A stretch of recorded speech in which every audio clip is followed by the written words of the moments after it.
morning sun had barely risen when Minseo walked through the gates of Riverside Elementary School.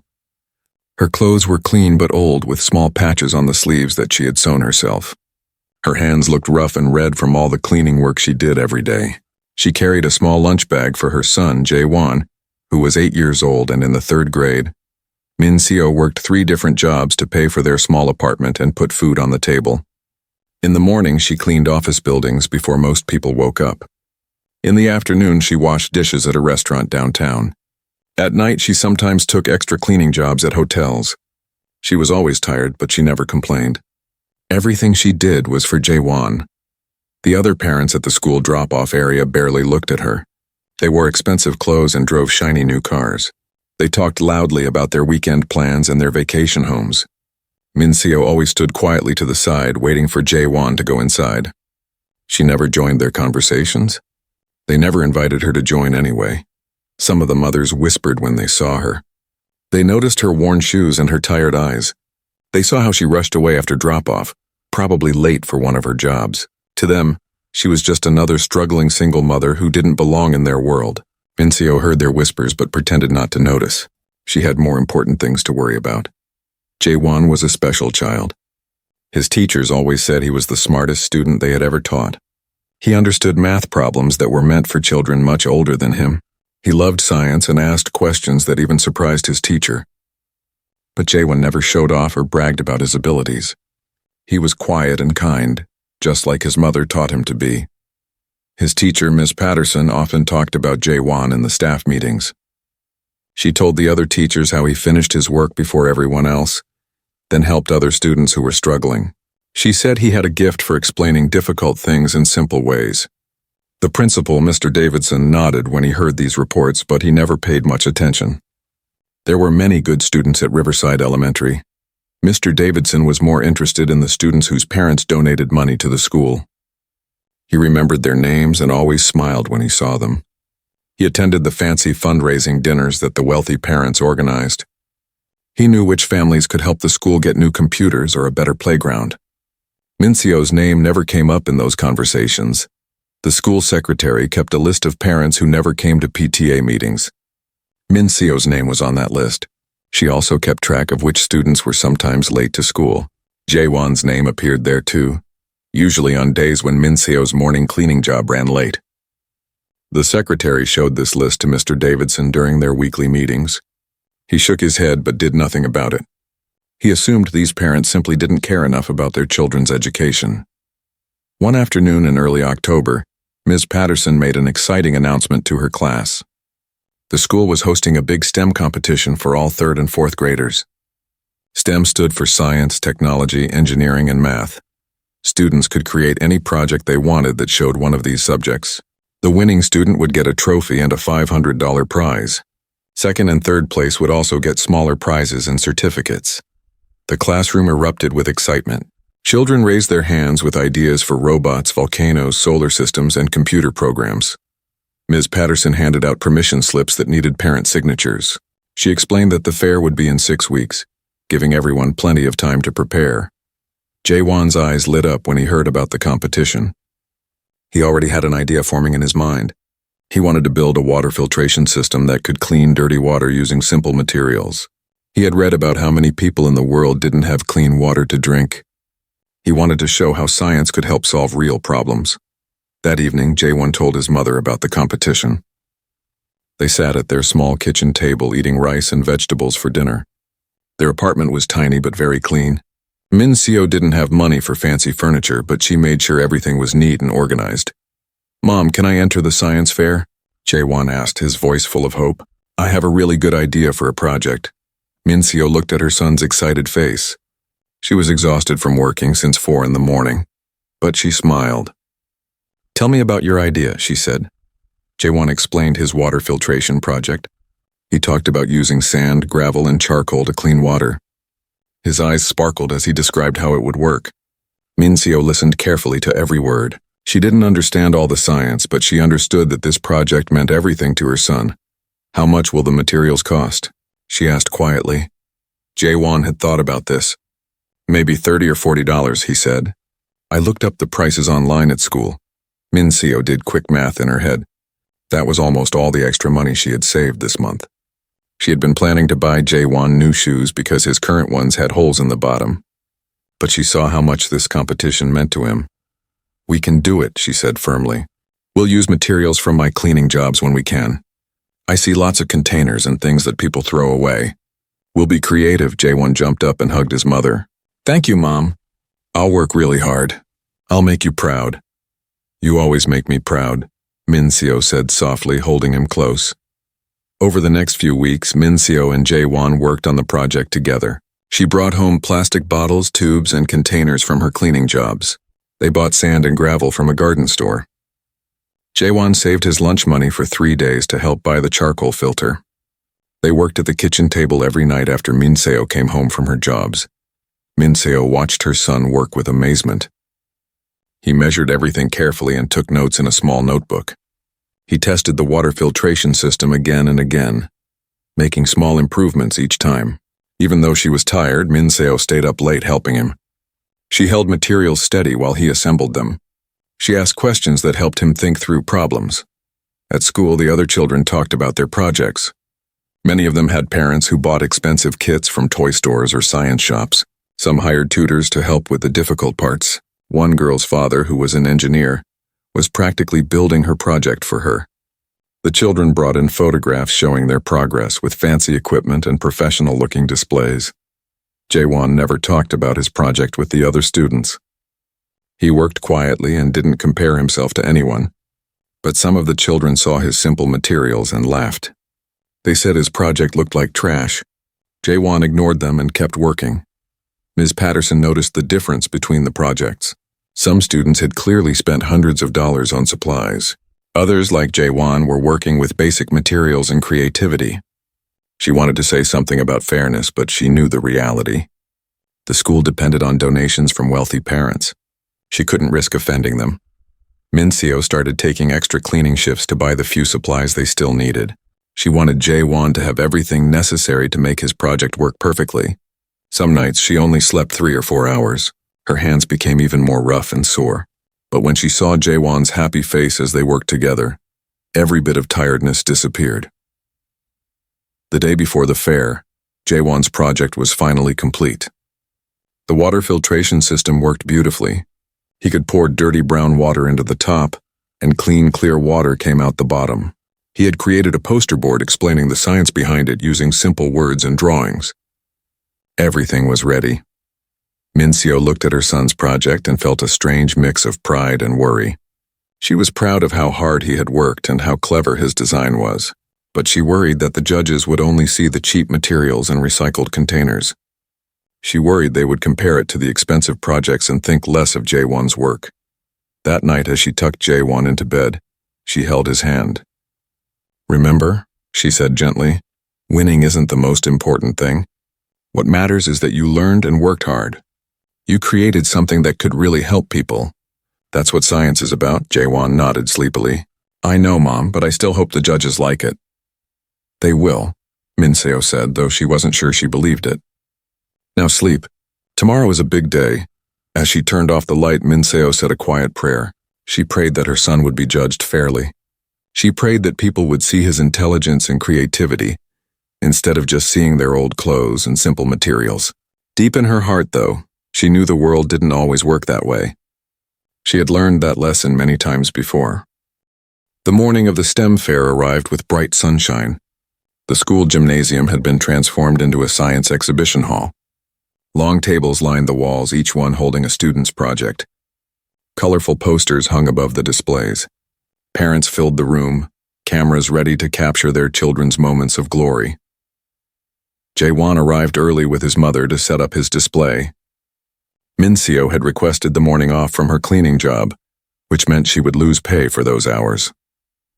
But nothing could keep her from being there for her son. She wore her best outfit, though it was still simple and worn compared to what the other parents wore. They carefully arranged Jaewon's water filtration system on the table. Min-seo helped him position the poster board so people could read it easily. Jaewon had prepared a demonstration where he would show how dirty water became clean. He had practiced his explanation many times at home. As other families arrived, Min-seo noticed the difference immediately. The other projects looked like they came from professional science labs. One boy had a robot that could sort different colored blocks. A girl had created a small wind turbine with real electrical components. Another student had built a model of the solar system with lights that actually worked. The parents stood proudly next to these expensive displays.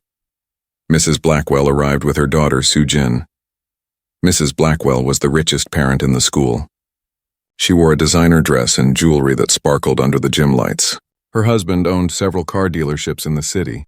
She was also the head of the PTA and donated thousands of dollars to the school every year. Soo-jin's project was about plant growth and different types of soil. The display had professional photographs, store-bought plants in matching pots, and a poster that looked like it had been printed at a professional shop.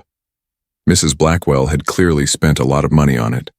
She walked around the gym looking at the other projects, making comments about which ones were good enough to win. When Mrs. Blackwell passed Jae-won's table, she stopped. She looked at the recycled bottles and the simple poster board. She saw the hand-drawn diagrams and the basic materials. Her lips pressed together in a thin line.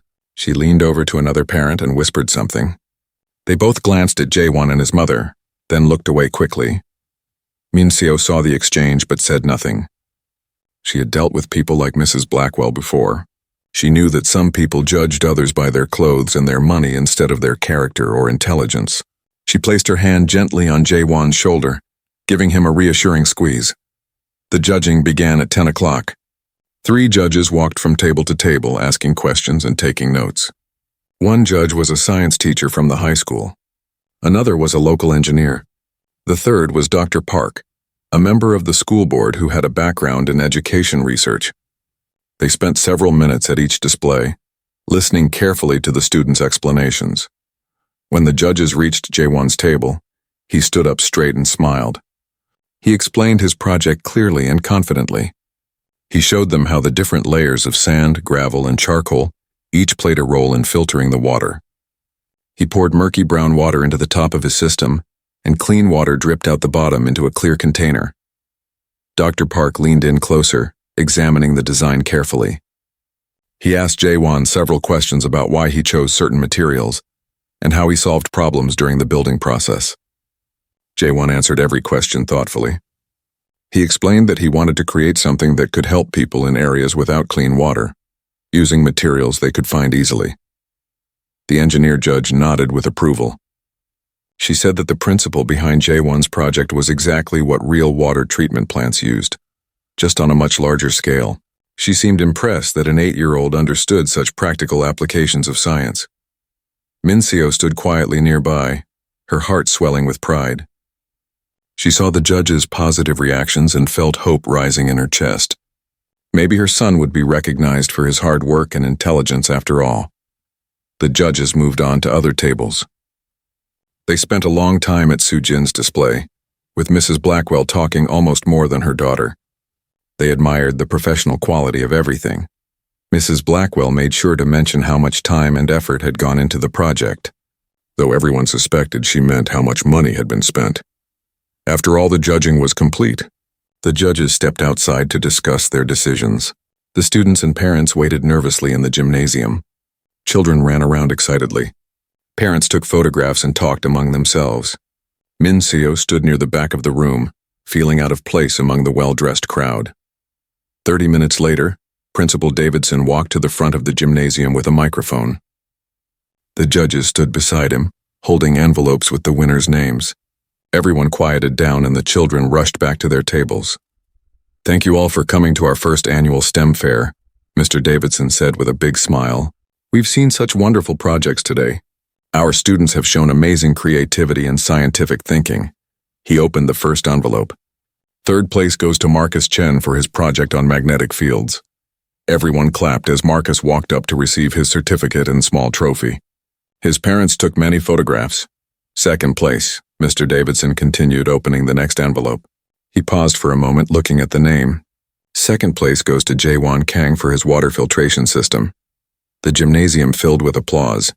Jae-won's face lit up with pure joy. He looked back at his mother, and Min-seo had tears in her eyes.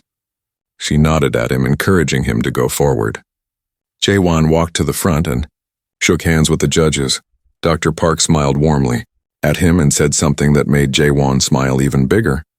But then Min Seo heard a loud voice cutting through the applause. Mrs. Blackwell was not clapping. Instead, she was talking to the parents around her in a voice that everyone could hear. "Can you believe this?" she said sharply. "They gave second place to that project made from trash? This is supposed to be a science fair, not a recycling contest." The parents near her shifted uncomfortably. Some nodded in agreement. Others looked away, embarrassed by her rudeness but unwilling to contradict her. Mrs. Blackwell continued, her voice getting louder. "Some children shouldn't even compete if their parents can't afford to buy proper materials. It's not fair to the students who actually invested in real supplies and equipment. This is just political correctness gone too far." Min Seo felt her face grow hot. She had been through many difficult moments in her life, but hearing someone attack her son so publicly hurt deeply. She took a deep breath and walked forward through the crowd. People stepped aside as she approached Mrs. Blackwell. "Excuse me," Min Seo said calmly, though her hands were shaking slightly.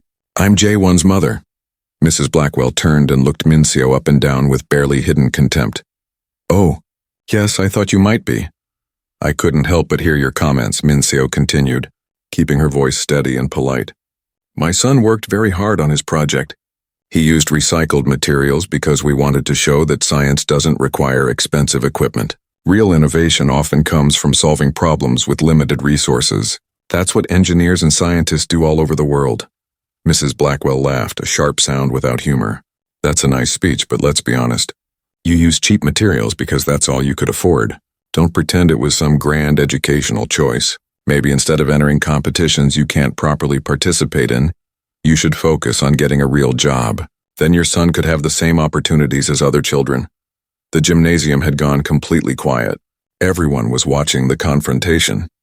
Jaewon stood frozen at the front of the room, holding his certificate, his happy moment turning into something painful. Min Seo felt anger burning in her chest, but she forced herself to stay calm. Years of dealing with difficult people had taught her that losing her temper would only make things worse. She looked directly at Mrs. Blackwell and spoke clearly. "I have 3 jobs, actually," she said. "I work very hard to give my son everything he needs. What he needs most is not expensive toys or fancy equipment. He needs to learn that his worth isn't measured by money. He needs to understand that intelligence and creativity matter more than the price tag on materials. Those are the lessons I'm teaching him." Some parents in the crowd nodded quietly. A few even looked ashamed that they hadn't spoken up themselves, but Mrs. Blackwell wasn't finished. "Well, your lessons are very admirable," she said sarcastically, "but this is a competition, and competitions should have standards. When some parents spend hundreds of dollars on their children's projects and others bring in garbage, it's not a fair comparison. I'm going to speak to Principal Davidson about this." She turned and marched toward the principal, who had been watching the whole scene with an uncomfortable expression on his face. He looked like he wanted to disappear into the floor. Min Seo walked back to Jaewon, who was now standing with tears in his eyes. She knelt down and hugged him tightly. "You did something amazing," she whispered. "Don't let anyone take that away from you. The judges saw how smart and creative you are. That's what matters." But the damage was done. Jaewon's special moment had been ruined. 2 weeks passed after the STEM fair disaster. Life returned to normal for Min Seo and Jaewon.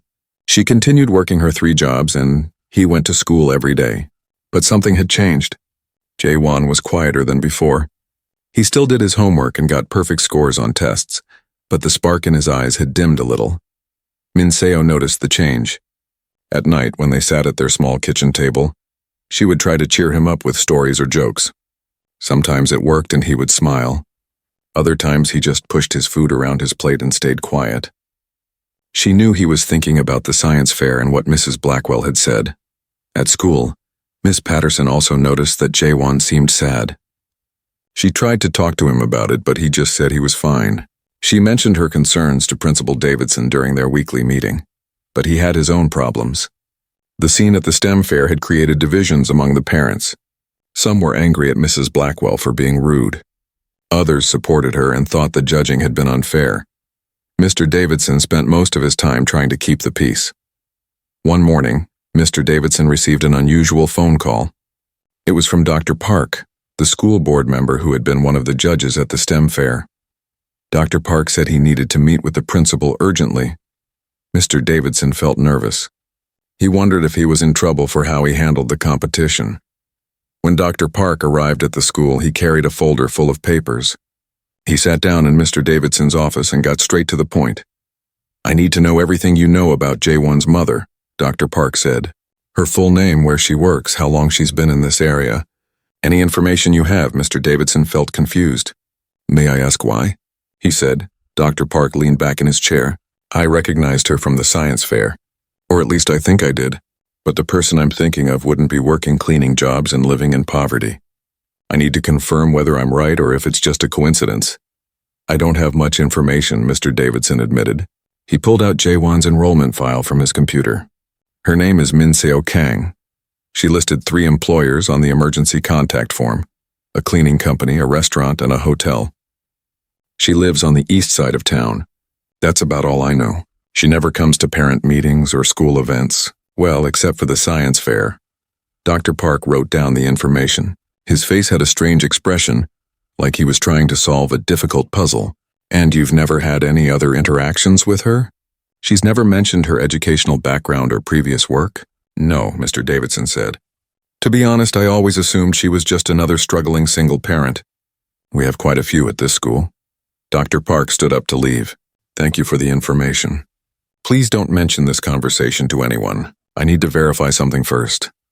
After Dr. Park left, Mr. Davidson sat at his desk feeling curious and slightly worried. What was going on? What could possibly be important about Jaewon's mother? He didn't have to wait long to find out. 3 days later, an email arrived to all the school staff and board members. The subject line read, "Anonymous donation to Riverside Elementary School." Mr. Davidson opened the email with shaking hands. As he read, his eyes grew wider with each sentence. An anonymous donor had given the school $500,000. $500,000. It was the largest donation in the school's history. The money came with specific instructions. It was to be used to build a new science laboratory that would be available to all students. The lab would have modern equipment, computers, and supplies. But there was one very important condition. Every student must have equal access to all the resources. No child could be turned away or given less opportunity because of their family's income. The donation letter specifically mentioned the STEM fair. It said that seeing students create amazing projects with limited resources had inspired this gift. It praised Jaewon by name for his creative water filtration system. It stated that true scientific thinking didn't require expensive materials, but all students should still have access to good equipment when needed. The school board called an emergency meeting. Everyone was shocked and thrilled by the donation. They immediately began making plans for the new laboratory. Mr. Davidson felt relieved because this money would solve many of the school's problems. But he also felt ashamed when he read the part about equal access. The letter made it clear that the donor had witnessed the unfairness at the science fair.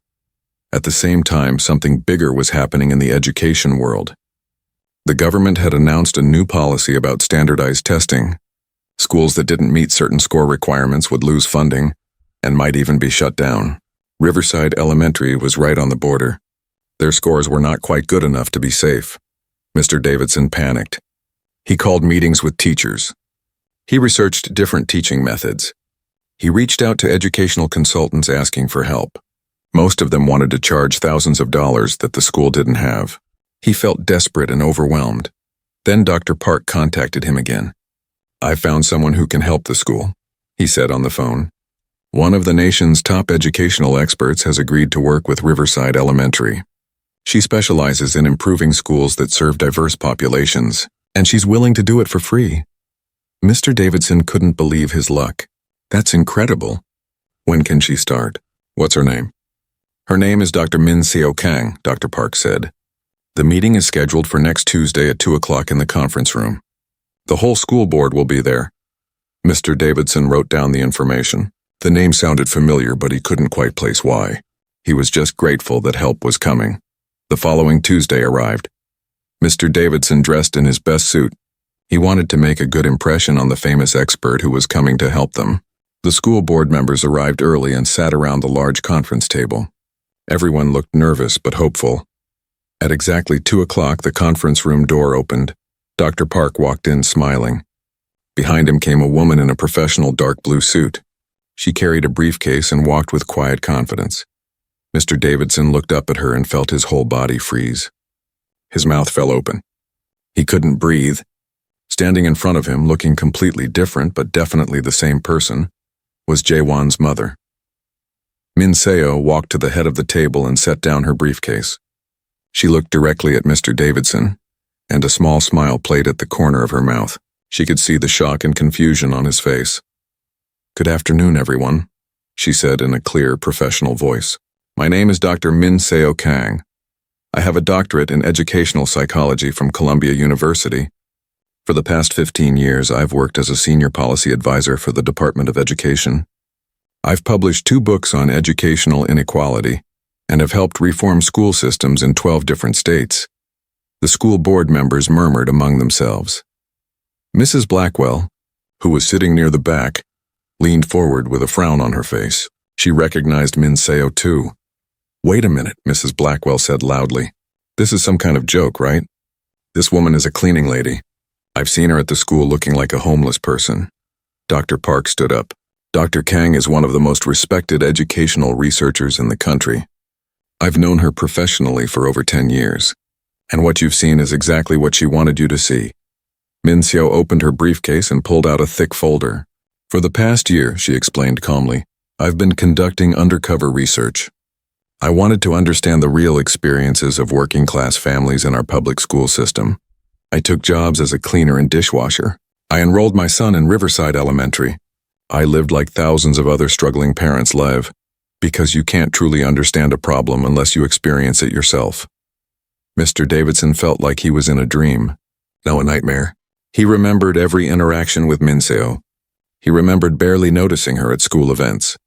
He remembered seeing her name on the list of absent parents and thinking she didn't care about her son's education. He remembered the scene at the STEM fair where he had tried to change the competition results because Mrs. Blackwell complained, and Min Seo had seen and heard all of it. "I've been documenting everything I observed," Min Seo continued, pulling papers from her folder. "The way some parents receive preferential treatment because of their donations.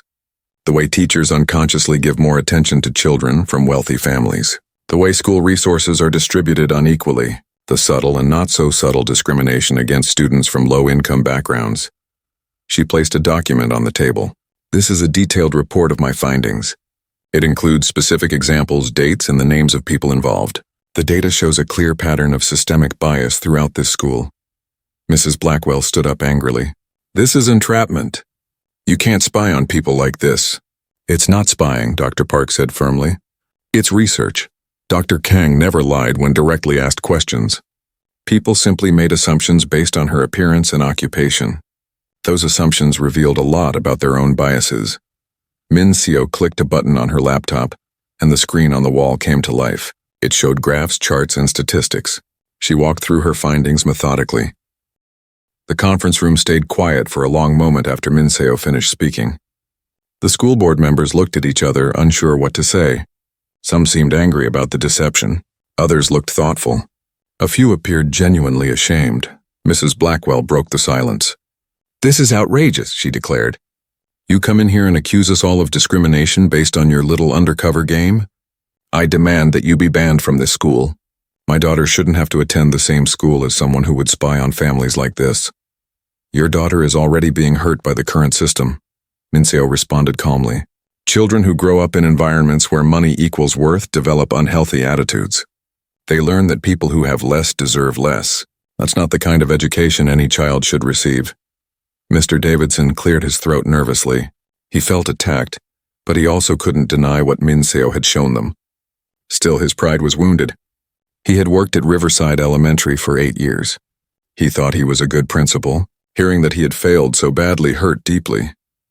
"I think your research methods are questionable," he said, trying to sound authoritative. "You deliberately deceived everyone. How can we trust anything you say when you spent a year lying to us?" "I explained this already," Min Seo said patiently. "I never lied when directly asked questions. I simply allowed people to make assumptions. Those assumptions revealed their true attitudes. A person's job or clothing shouldn't determine how they're treated.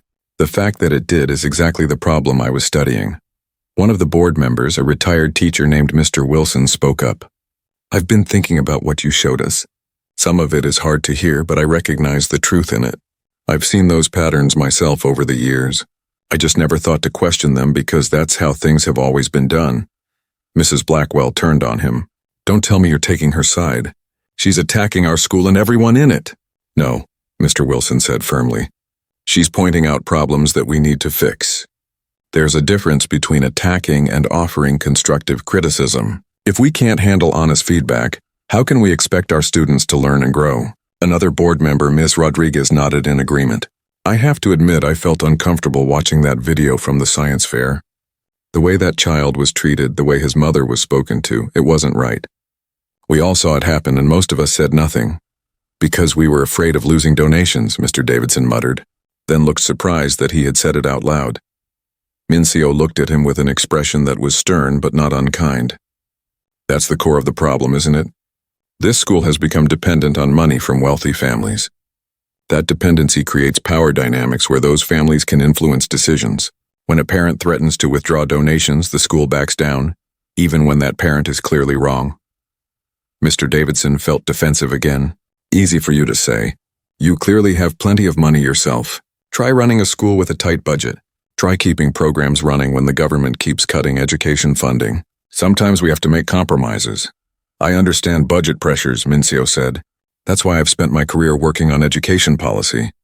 But there's a difference between accepting donations and allowing donors to dictate how children are treated.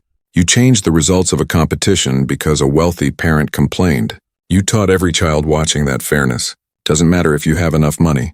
The words hit hard, because they were true. Mr. Davidson remembered the look on Jaewon's face when his mother handed back the certificate.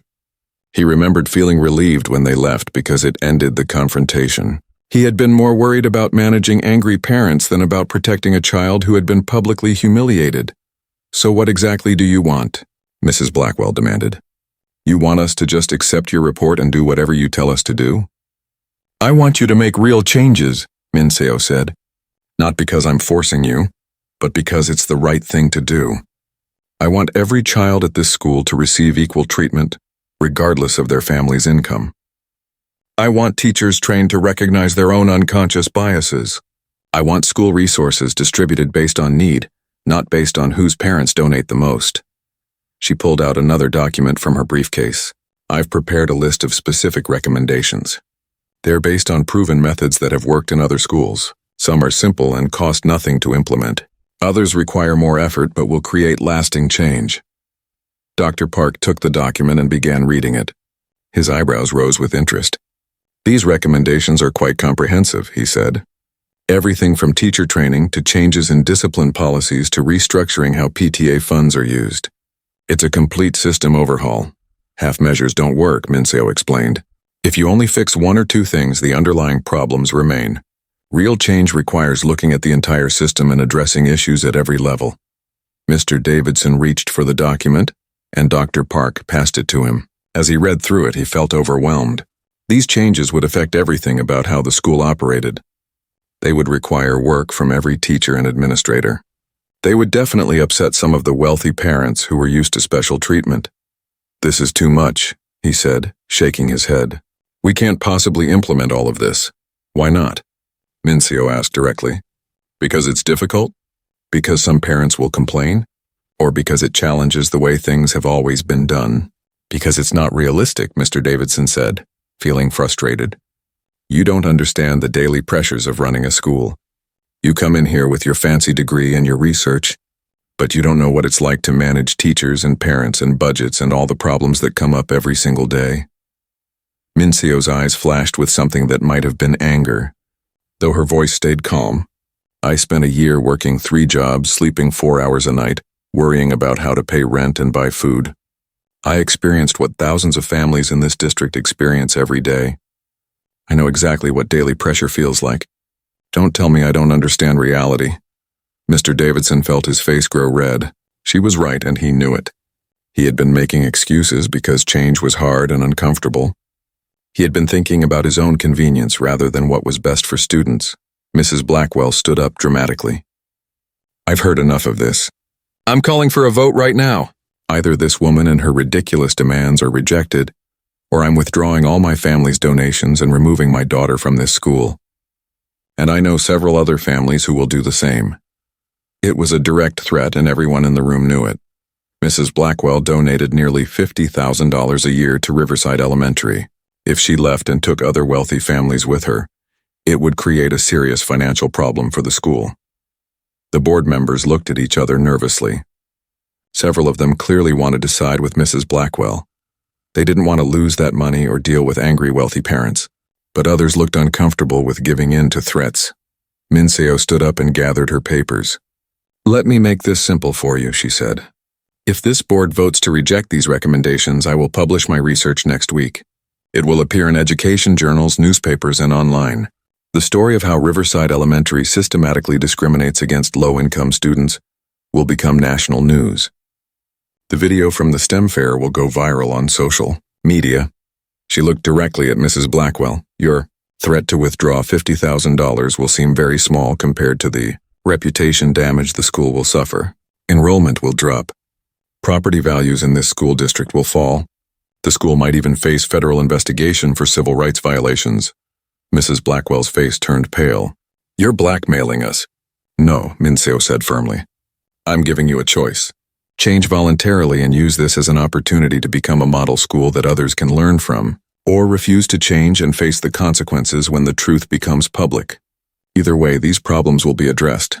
Dr. Park stood up beside Minseo. "I should mention that I've been aware of Dr. Kang's research from the beginning. I've been observing how this school operates for the past year as well. Everything she's documented is accurate. As a school board member, I fully support implementing her recommendations. In fact, I think we'd be foolish not to." Mr. Wilson nodded. "I agree. We have a chance to do something important here.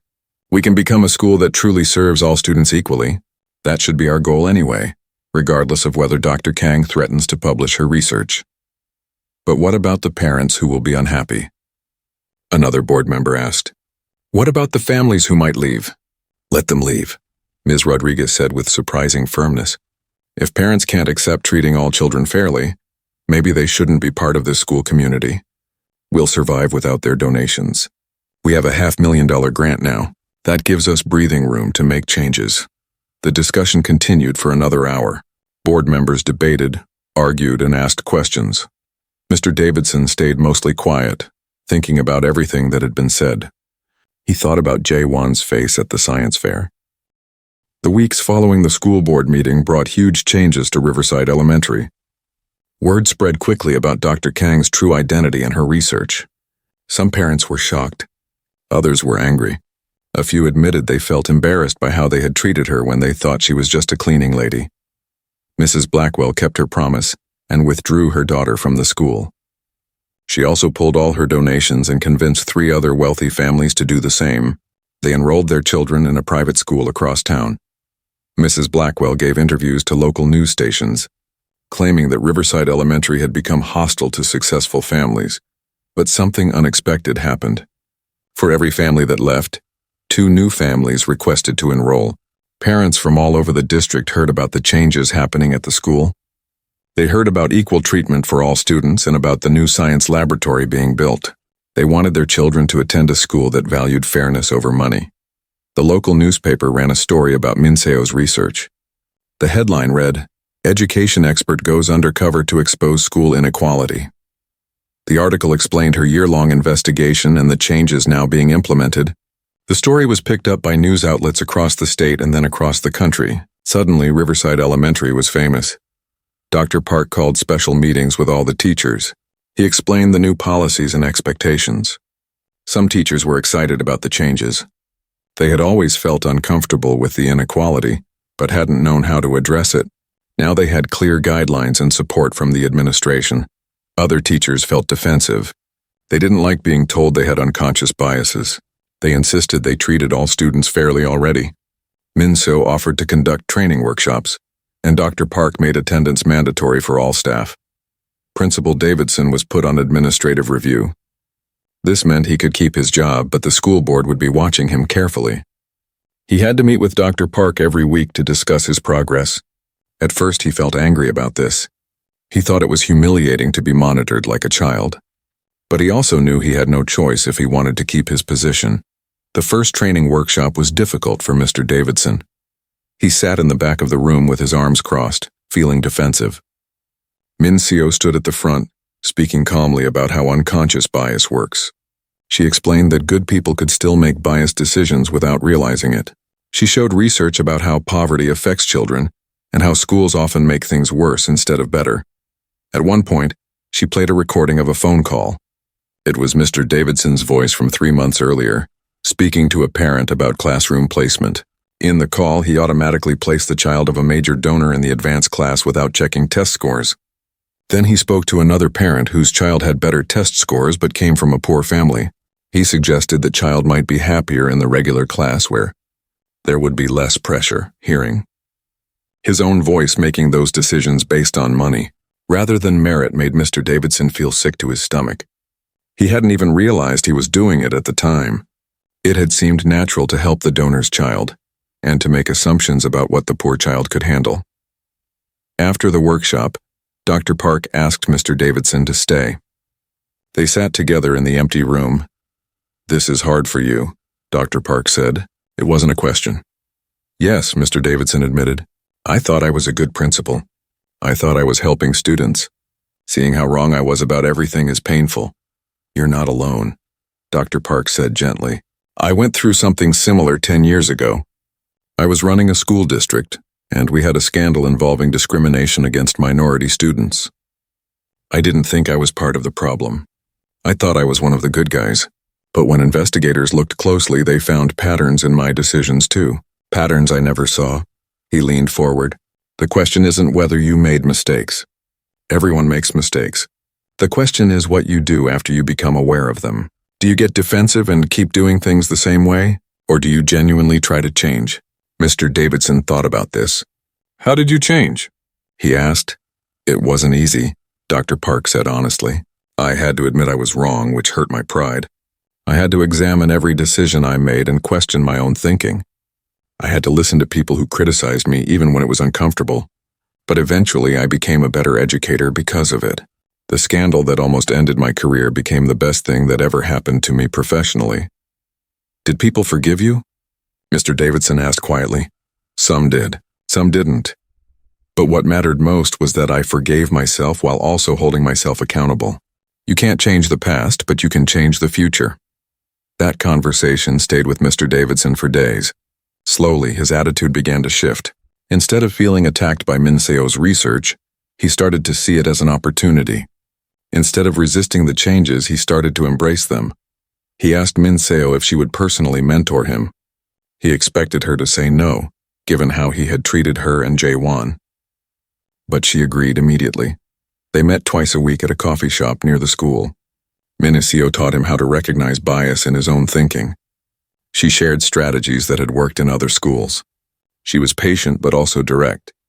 When he made excuses, she called him out. When he showed real progress, she acknowledged it. Meanwhile, the changes at Riverside Elementary continued. The new science laboratory was completed ahead of schedule. It had state-of-the-art equipment, computers, and supplies. Every student in the school, from kindergarten to 5th grade, got to use the lab equally. No child needed to bring supplies from home. Everything was provided. Ms. Patterson, Jae-won's teacher, became one of the strongest advocates for the new approach. She completely redesigned how she taught. She stopped unconsciously favoring students who wore nice clothes or had parents who volunteered frequently. She made sure to call on every student equally and to give the same quality of feedback to everyone. She also started a special program where students from different economic backgrounds worked together on projects. Rich and poor children became partners and friends. The classroom culture changed from competitive to collaborative. Jae-won slowly began to come out of his shell again. At first, he was wary of the attention the school was receiving because of his mother. Some kids asked him questions about whether his mom was a spy or a secret agent. He didn't know how to explain what she really did. Min Seo talked to him about it one evening at home. "Your mom studies how schools treat different children," she said simply. "I wanted to make sure all children get treated fairly, including you. That's why I took those jobs and dressed differently. I needed to see the truth." "Are you still going to work those jobs?" Jae-won asked. "No," Min Seo said. "That part of the research is finished. Now I'll work with the school in a different way, helping them make changes. Will people still be mean to us? Jaewon asked quietly. Min Seo hugged him. Some people might be, but others will understand that what we did was important, and the children at your school will have a better experience because of it. That's what matters. As weeks turned into months, the transformation of Riverside Elementary became more obvious. The wealthy parents who remained at the school began to change their attitudes. One father, Mr. Chen, approached Min Seo at a school event. "I need to apologize," he said. "I was at the STEM fair when Mrs. Blackwell said those terrible things to you. I didn't speak up. I knew it was wrong, but I didn't want to cause conflict with the other parents in our social circle. I'm ashamed of my silence." "Thank you for saying that," Min Seo said. "What matters is what you do now." "I've been thinking about that," Mr. Chen said. "I want to help. I own a technology company. I'd like to donate equipment to the school, but I want to do it the right way. No special treatment for my kids. No recognition or plaques with my name on them. Just equipment that all students can use equally." Min Seo smiled. "That would be wonderful. That's exactly the kind of support that helps everyone." More parents followed Mr. Chen's example. They found ways to contribute that benefited all students rather than just their own children. The PTA was restructured to ensure that funds were distributed equitably. Fundraising events became more inclusive, with activities at different price points so every family could participate. The school also started a program to support families in need. They created a fund that quietly helped pay for field trips, school supplies, and other expenses for children whose families couldn't afford them. No child was ever singled out or embarrassed. The help was given privately and with dignity. Mr. Davidson led these initiatives personally. He called families who had struggled in the past and apologized for not supporting them better. He visited community centers in poor neighborhoods to recruit students. He made sure every child felt welcomed and valued at Riverside Elementary. One day he stopped Min Seo in the hallway. "I need to tell you something," he said. "When I first met you at that school board meeting, I was furious. I felt tricked and humiliated. I wanted you to fail." "I know," Min Seo said calmly. "But you've changed my life," Mr. Davidson continued. "You've changed this whole school." 6 months after the changes began at Riverside Elementary, the school looked completely different from before. The transformation went far beyond new paint or updated equipment. The entire culture had shifted. Walking through the hallways, anyone could feel that something fundamental had changed. Children from wealthy families played with children from poor families at recess without thinking about the difference. Teachers called on students based on who raised their hand, not based on whose parents donated money. The front office treated every parent with the same respect, whether they arrived in an expensive car or on the bus. The story of Dr. Min Seo Kang's undercover research had spread across the nation. News programs interviewed her.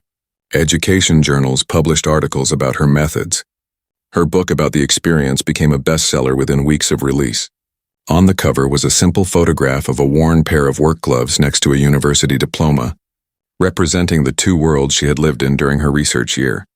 Congress invited Min Seo to testify about educational inequality. She stood before a committee of senators and representatives, explaining what she had discovered. She showed them data, told them stories, and made recommendations for national policy changes. Some politicians criticized her methods, others praised her courage. But everyone agreed that her research had started an important conversation. Schools across the country began examining their own practices. Some found similar patterns of bias and inequality. Others discovered they had problems they never knew existed. The term Riverside effect became popular in education circles, referring to the transformation that happened when schools honestly confronted their biases and committed to real change. At Riverside Elementary itself, the changes continued to grow deeper. Principal Davidson was no longer on administrative review. He had proven through consistent action that he was committed to the new direction. The school board praised his leadership and gave him a contract extension. Mr. Davidson looked different now, too. He smiled more genuinely. He knew every student's name, not just the ones from wealthy families. He attended community events in poor neighborhoods, building relationships with families who had previously felt excluded from the school.